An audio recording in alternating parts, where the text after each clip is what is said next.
Bonjour Martine, bonjour mon petit Martin. Nous y sommes les amis, je vous avais communiqué à travers mes stories Instagram voilà, que c'était un peu galère pour réceptionner mon colis Sephora. Donc la collaboration de Marion Caméléon by Sephora Bitches. Mais cette palette est enfin arrivée. Alors, commençons par le commencement. Je n'ai pas reçu la palette via la liste presse. Alors vous avez été plusieurs centaines à me poser la question. Pourquoi est-ce que j'ai acheté la palette? Est-ce que je ne l'ai pas reçue en colis presse? C'est trop bizarre, nanani nanana. Alors on va pas commencer à débattre. Non, je ne l'ai pas reçu en colis presse. Et laissez-moi vous rappeler une chose, ce n'est pas grave.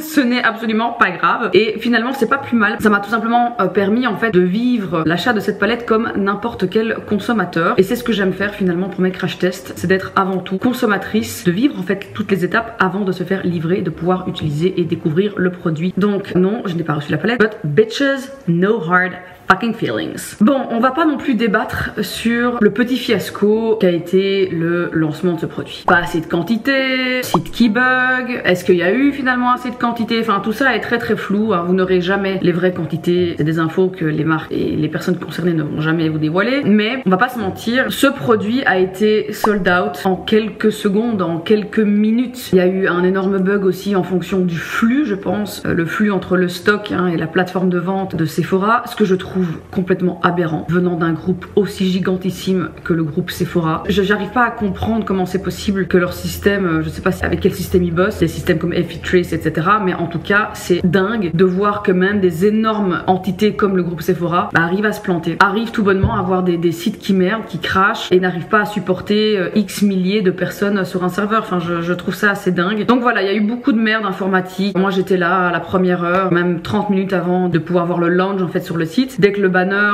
s'est mis en ligne, ça a été un bordel sans nom pour pouvoir avoir accès à la page qui était inexistante. Et une fois qu'elle fut existante, en fait le produit était déjà sold out. Des gens mettaient le produit dans leur panier, apparemment ça foutait le flux en l'air. Enfin, j'ai pas très bien compris, mais voilà, ça a été un peu la merde et on va pas commencer à débattre et parler que de ça. On s'en bat les couilles finalement. Ça a été foirax, mais c'est comme ça. La vie continue, tout bonnement. Et j'ai pu acheter cette palette à moins de 35 €. J'ai également pris le liner et je m'étais aussi acheté le nouveau mascara MAC. Voilà, j'avais vu passer ça sur les réseaux et j'avais envie de tester également ce produit là et donc j'en ai profité pour le rajouter à ma petite commande Sephora. Ok les amis, j'ai reçu mon colis et je suis déçue. Je suis fondamentalement déçue pour plusieurs raisons. J'ai déjà commandé beaucoup sur Sephora, une grosse consommatrice du site Sephora. Il me semble en tout cas qu'à l'époque je recevais des cartons imprimés en intérieur, donc je comprends qu'on ne brenne pas en fait les cartons d'envoi à l'extérieur pour éviter les vols. J'étais étonnée de voir que quand on reçoit la palette Marion, et bien ça arrive dans ce carton qui est extrêmement fin. C'est très fin. Un très gros carton aussi finalement pour... C'est une palette les gars,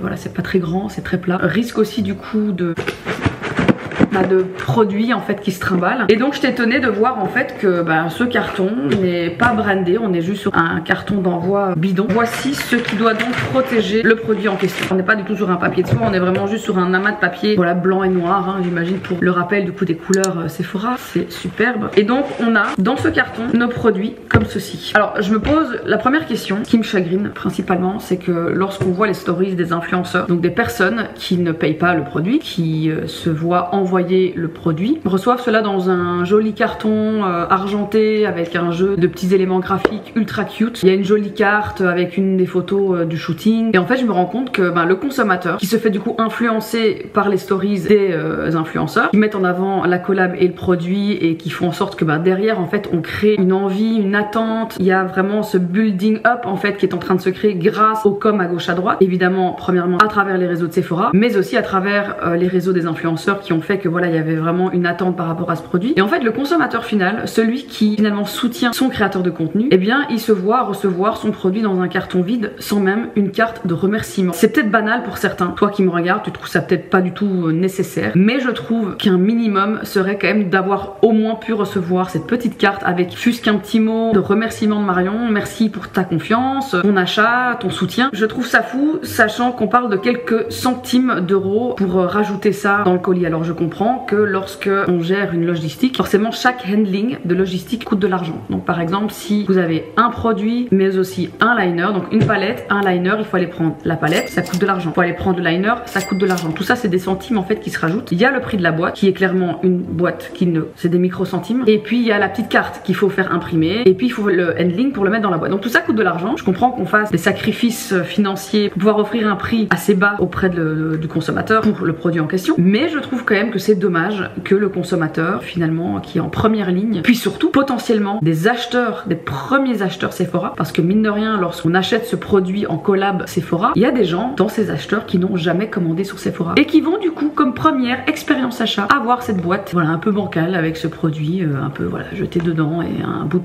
papier quoi. C'est un peu dommage. J'ai ouvert ce truc, j'étais un peu déçue, surtout qu'on est quand même sur un concept de collab avec une influenceuse qui a un univers, influenceuse en plus qui a quand même des choses à dire, qui a quand même un fameux caractère et je trouve ça un peu dommage de pas retrouver ça même dans l'expérience achat en fait. C'est un peu dommage voilà. Et donc ma question c'est quand même de se dire bah jusqu'où en fait l'influenceur en question qui crée une palette en collab avec Sephora, jusqu'où cet influenceur a son mot à dire en fait. Après est-ce que l'influenceur en question se pose même la question de comment mon produit va être envoyé, est-ce que il ou elle s'en bat royalement les couilles ou est-ce que en fait on a peut-être dit à Marion non en fait on peut pas rajouter ça, c'est trop cher ou ça va pas ou machin. Alors donc ils ont fait apparemment il y avait je crois une 60aine d'influenceurs, voilà donc ça fait une impression de quelques cartes. Anyway bitches, ce n'est pas dramatique mais ça m'a quand même un petit peu titillé. On y est, la palette les amis, on est donc sur un pack secondaire avec un effet de paillettes. D'ailleurs je ne sais pas pourquoi je vous montre tout ça parce que finalement cette palette est évidemment sold out au moment où je vous parle, ne sera pas reproduite mais tu peux te la procurer sur Vinted pour 1 million de dollars. Et lorsqu'on ouvre cette palette, on est donc sur une palette de 24 fards les amis. Alors les fards sont un peu petits, on est sur 0,83 grammes de produit. C'est des petits fards donc à mon avis it's gonna be little. Le pack primaire c'est en fait l'extension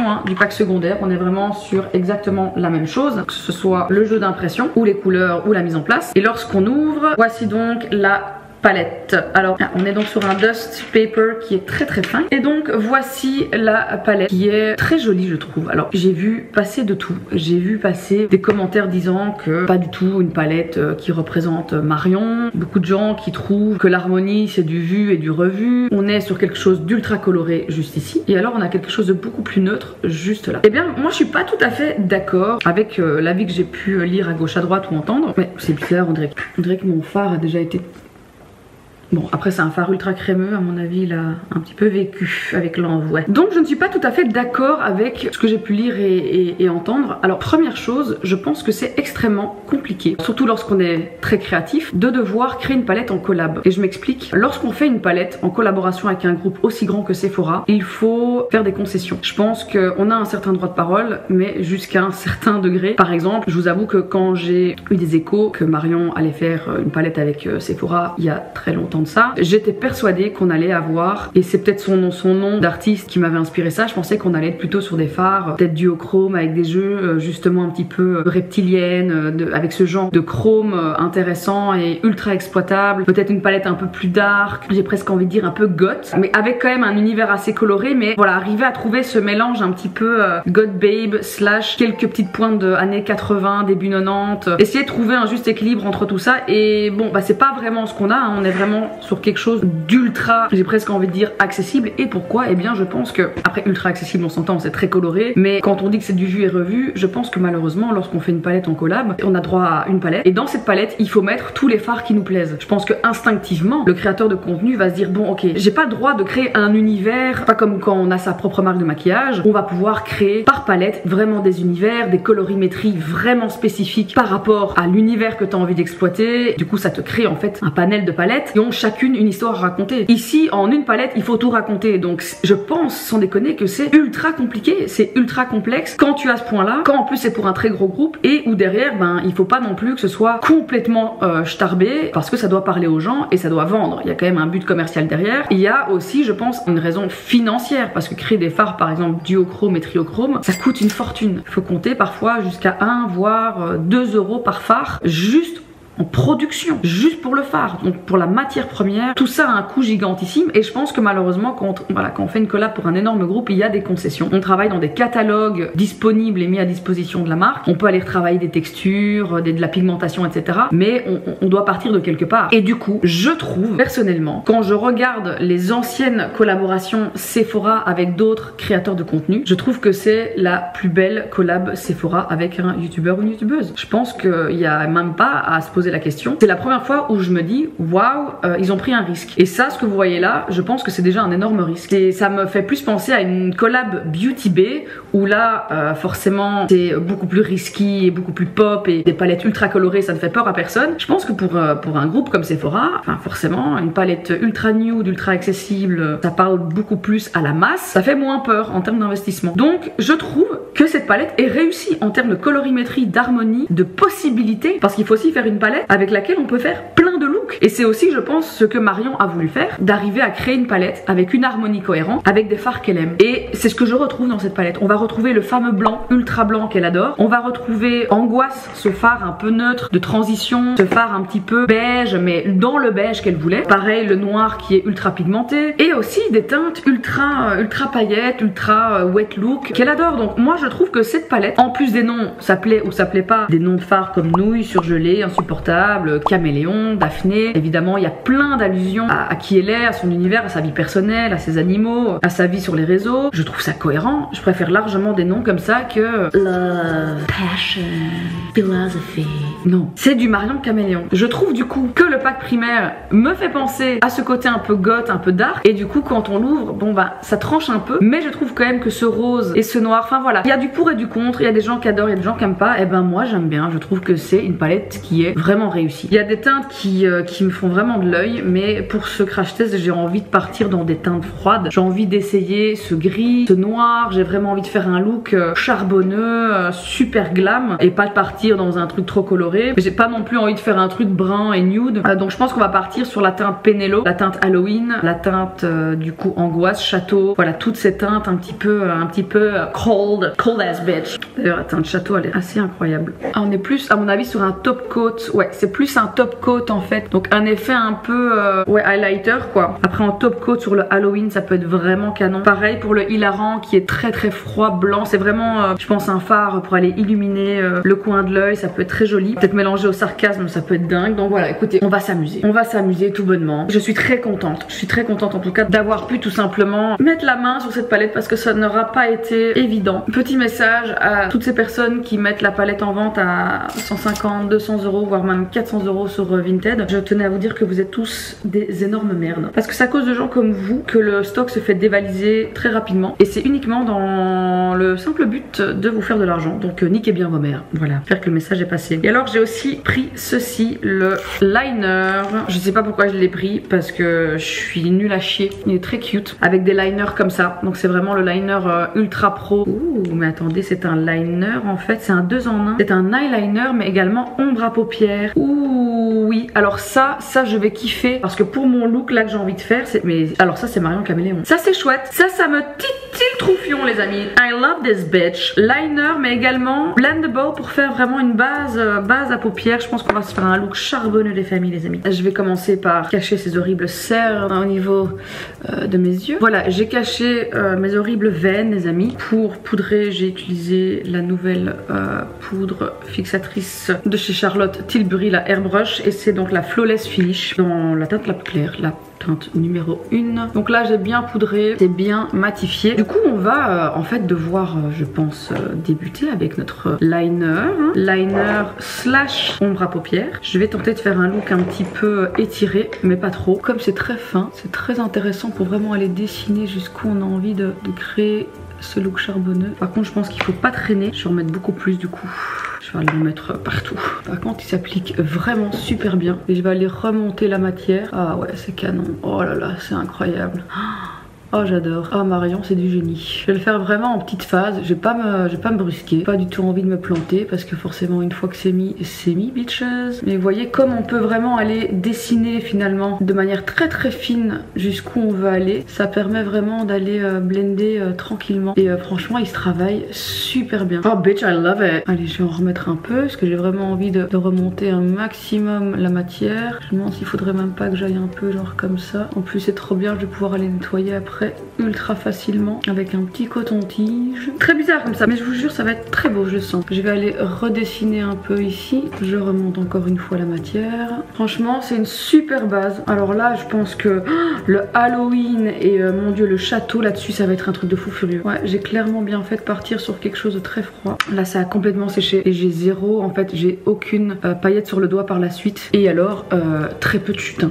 Franchement, this is pretty good. Je vais prendre un petit peu d'eau micellaire. J'aime bien nettoyer entre chaque étape. Je sais qu'il y a la team cochon qui met et puis qui clean à la fin. J'aime bien moi cleaner entre chaque étape. Ça va être super beau. Alors du coup, ce qu'on va faire, bitch I'm excited. Ce qu'on va faire, je vais prendre un pinceau un petit peu plus fluffy. Je vais d'abord travailler le creux que je vais encore aller assombrir un petit peu. Je vais prendre un pinceau beaucoup plus petit. Je vais aller dans Halloween. Penelo, je vais l'utiliser en fait en transition et je finirai sur angoisse et je vais d'abord mettre le Halloween. Ouais je vais un petit peu assombrir tout ça. Ah non mais ce fard noir il a l'air incroyable les amis. Oh god. Oh bitch. C'est très très dark. Il est assez poudreux. On n'est pas sur un noir ultra crémeux. On est sur un noir très intense, très charbonneux mais un petit peu poudreux. Voilà donc il dépoudre un peu mais on va y aller mollo. Je vais vraiment aller déposer la matière et je vais vraiment aller assombrir mon coin d'œil, mon petit coin extérieur. Du coup ce qui est vraiment génial avec cette ombre à paupières mais slash liner c'est qu'on a une base incroyable vraiment en fait pour aller faire des looks very dark. Je vais aller étirer un petit peu, vraiment j'y vais très mollo, très doucement. Je vais aller ramener le noir vers l'intérieur. Je vais aller reblender tout ça. Alors évidemment on a des chutes hein. On a des chutes mais bon franchement c'est devenu un truc ça oh là là il y a des chutes, oui. C'est de la poudre, évidemment qu'il y a des chutes. Surtout lorsque c'est pigmenté comme ça. Et de toute façon, moi je m'en fous, je fais toujours mon teint après en fait. Vu que j'aime bien nettoyer et snatcher en fait mon fard à paupières. Donc je m'en vais un peu les couilles en fait des chutes. Tant de vulgarité, Garcia, c'est. Je vais aller dans Penelo, qui est donc ce gris qui est très beau. J'adore celui-ci, il est canon. Et je vais aller légèrement travailler le dessus en transition. Oh j'adore, je vais vraiment aller amener jusque devant. C'est marrant, celui-là il m'a l'air un peu plus crémeux, c'est bien ça, il se met comme il faut. Alors il y a des légers sous-tons bleutés dans ce gris, c'est canon. Ouais c'est très très beau. Ça du coup c'est fait. Ce que je vais faire maintenant c'est amener de la lumière et j'ai envie de voir ce qui se passe avec ce château. Je crois que je vais l'appliquer d'abord au doigt, au niveau du lid pour aller un petit peu amener un peu de lumière dans ce monde brut. Ah ça va être très très beau ça. Alors c'est dommage, j'aurais tellement aimé que ce château soit un fard en fait ultra crémeux, un peu wet look et en fait c'est pas vraiment le cas. On est sur des paillettes, c'est un peu sec. Après le rendu est très joli évidemment, mais je me dis putain s'il avait été un peu plus oh là là, un petit peu plus, j'ai envie de dire un peu plus crémeux, putain ça aurait été fou. Ça aurait vraiment fait un effet que j'ai peur qu'il va pas tenir all day quoi. Parce que dès que je passe dessus en fait il y a toutes les paillettes qui tombent, c'est un peu dommage. Et là j'en mets un petit peu trop vers le dessus. Oh dommage. Ah bah je suis un peu triste. Peut-être j'aurais dû en fait mettre le Supernatural en fait. Ça aurait été aussi très joli finalement sur ce look grisonnant. Mais c'est pas grave, je vais encore aller un petit peu foncer du coup. Je vais reprendre le Halloween, je vais repasser dessus, je vais aller blender. Ah, je sens vraiment toutes les paillettes en fait qui... Ouais il tient pas hein. Bon le château ne tient pas, il ne tient même pas sur ce que j'ai fait. J'ai dû faire de la merde à mon avis. Je retourne vite dans Penelo et je vais aller juste retravailler ma petite transition là. Bon bah voilà, on va laisser comme ça. Du coup je vais prendre un de mes cools, je vais prendre le cool mi-noir. Je vais aller un tout petit peu assombrir encore le ras de cils. Je vais juste aller un petit peu assombrir le ras de cils. Je ferai pareil après en bas. Voilà, je vais maintenant nettoyer du coup tout ce qui est tombé. Alors les paillettes à nettoyer c'est chiant, franchement c'est relou, c'est un peu relou comme un bitch. Je vais nettoyer, je vais faire ce que j'ai fait là à l'œil gauche et puis on passera au teint, comme ça je peux finir le bas, faire les cils et surtout je peux amener un peu de lumière en coin interne etc. Bitch I'm coming back. Et voilà, j'ai fait le dessus des yeux, c'est canon. J'ai été quand même un petit peu encore assombrir le ras de cils avec mon petit colmi marron de chez Marotine. Je vais utiliser la même chose chose pour le bas, mais je vais d'abord faire mon teint. C'est très galère pour enlever les paillettes. Je n'arrive pas à enlever les paillettes partout. Fait chier. C'est pas grave, ce sera un look glitter. Du coup, je vais mettre une petite crème hydratante. Je vais essayer de me faire un teint qui est quand même pas trop cadavérique. Hein. C'est quand même ma spécialité, ça. Hop. C'est un peu trop gras pour faire un fond de teint juste derrière, mais tant pis. Ok, donc on va amener un peu de lumière. Je vais prendre le Laura Mercier Flawless Lumière, celui-ci, qui en plus, voilà, est un joli sous-ton un peu doré, donc ça me fera un look un peu moins dead. En tout cas, c'est canon. Ah, je vais vite avant que j'oublie, parce qu'en fait les paillettes, pour pas qu'elles tombent, voilà, je vais aller fixer tout ça. Alright bitches. Alors ce fond de teint je le trouve vraiment incroyable. Par contre il pue à mort. Il n'y a aucun parfum.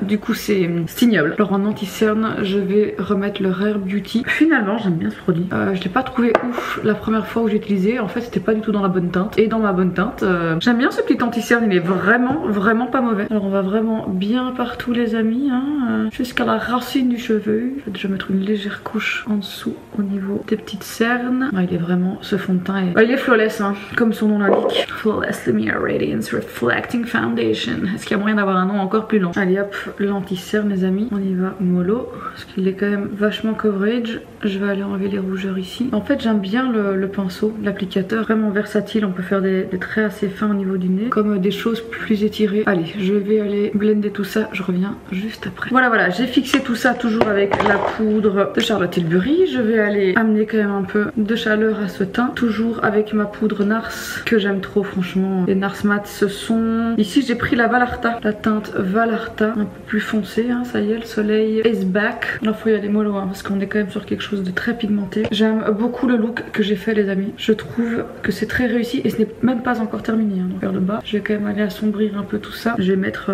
du mascara, un peu de cheekbone. Je vais amener un peu de couleur avec du blush de chez Pat McGrath. It's amazing. C'est donc le Skin Fetish. Réveillons un peu la Marthe qui sommeille en moi. Et alors évidemment un peu de lumière les amis. Et alors un de mes produits vraiment préférés du moment, c'est l'highlighter de chez RM Beauty, qui est vraiment dingue. Je l'aime trop, dans la teinte Miss Mercury. Ah, j'adore. Il est vraiment juste ce qu'il faut, légèrement ici, comme si j'avais couru un 100 mètres. Parce que tu sais Martine, faut que ça brille. Il faut que ça brille. Voilà, comme si je travaillais dans une friterie. Martine en fin de journée. Bon, tout ça c'est fait, on est bon. Alors maintenant, ce que je vais faire, c'est terminer le bas. Donc je vais aller darken the fuck out of it. Je vais aller dans ma muqueuse, je reprends mon col mi-noir. Je vais vraiment faire toute la muqueuse et je vais aller rajouter un peu sur le coin externe. Je vais vraiment aller relier en fait avec ce que j'ai fait au-dessus. Pareil à gauche. Allez-y mollo, c'est pigmenté. Ensuite, ce que je vais faire maintenant, je retourne évidemment dans la palette de Marion et je vais aller prendre Penelo, qui est donc ce beau gris bleuté, et je vais aller appliquer la matière vraiment sur tout mon ras de cils jusqu'en coin interne. Je vais vraiment aller même jusqu'au coin interne de mon œil, très légèrement aller amener de la matière. On évite de chialer. Ok, ne pleurons pas. Je vais donc aller blender pour donner vraiment un côté fumé, donc pas trop, hein. J'ai pas envie d'avoir un effet œil de panda, c'est vraiment juste pour aller blender délicatement sans vraiment aller smudger, sinon c'est vraiment dégueu. Voilà, je vais juste remettre un tout petit peu de kohl en coin externe et je vais aller retirer ce kohl en fait, voilà, vraiment pour redéfinir vraiment ce coin. Nice, this is nice. Ça évidemment c'est fait, on va aller mettre du mascara. Alors je vais prendre aucun risque, j'ai pas envie d'aller foutre en l'air tout mon travail avec un mascara que je ne connais pas, donc je vais juste mettre l'atomique. Je vais recourber mes cils de joint. Et voilà les amis, le look est terminé. Du coup j'ai fait une bouche nude, je me voyais mal mettre quelque chose de plus foncé, ou alors un full black lip serait pu être très beau. Avec les beaux jours je me suis dit pourquoi pas plutôt partir sur something nude and cute. Donc voilà, nous avons testé ensemble ce produit, cette palette Marion Camaillon en collab avec Sephora. Gros coup de cœur, énorme coup de cœur pour ce petit liner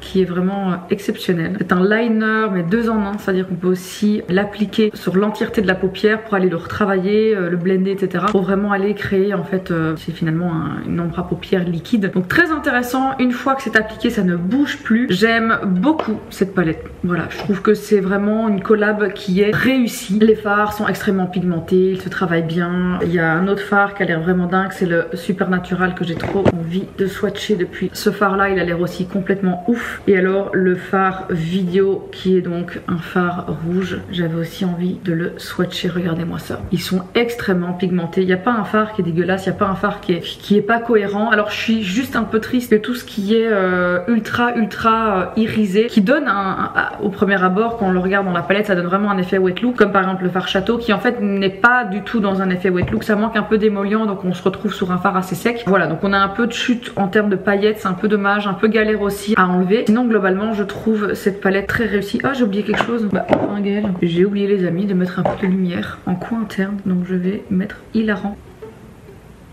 Bon, on ne voit rien, c'est pas grave. Du coup voilà, j'espère que cette vidéo vous aura plu. En tout cas, ça a été un plaisir de vous tourner ça. Malheureusement, cette palette n'est plus disponible sur Sephora. Je vous avoue que je ne sais pas non plus si ce petit liner qui est vraiment pépite est encore dispo. Mais en tout cas voilà, globalement pour moi c'est plutôt réussi. Je trouve ça très chouette. Je trouve la palette très chouette. Maintenant voilà, tout ce qui a gravité autour du lancement de ce produit a été un petit peu bancal. Que ce soit la mise en vente, que ce soit le nombre de palettes disponibles. Je trouve ça vraiment dommage, surtout sachant que c'est un produit complètement ultra limité, c'est-à-dire un produit qui ne sera pas reproduit justement. Je pense que Sephora aurait en tout cas pu prendre le risque, est-ce qu'on parle vraiment de risque d'ailleurs, d'augmenter les quantités tout simplement pour éviter énormément de gens frustrés. Mais bon voilà, c'est un petit peu le jeu aussi. Je pense que ça a fait beaucoup de bruit, mine de rien. Ce sold out en quelques minutes a fait énormément parler de lui, et c'est aussi un petit peu ce que recherche je pense le groupe, c'est que ce genre de collab tape fort et fasse beaucoup de bruit, et là pour le coup clairement c'est réussi. Donc voilà, j'aime beaucoup ce look, c'est très joli je trouve. J'espère que ça vous plaît aussi, et je vous dis à très bientôt pour des nouvelles aventures sur cette chaîne. Plein de nouvelles vidéos qui vont arriver. Je vous fais des gros bisous, et Marion, si tu passes par là, encore bravo. En tout cas moi je trouve ta palette très réussie. Je te fais des énormes bisous à toi aussi, et on se retrouve très bientôt pour une nouvelle vidéo. Bisous, ciao.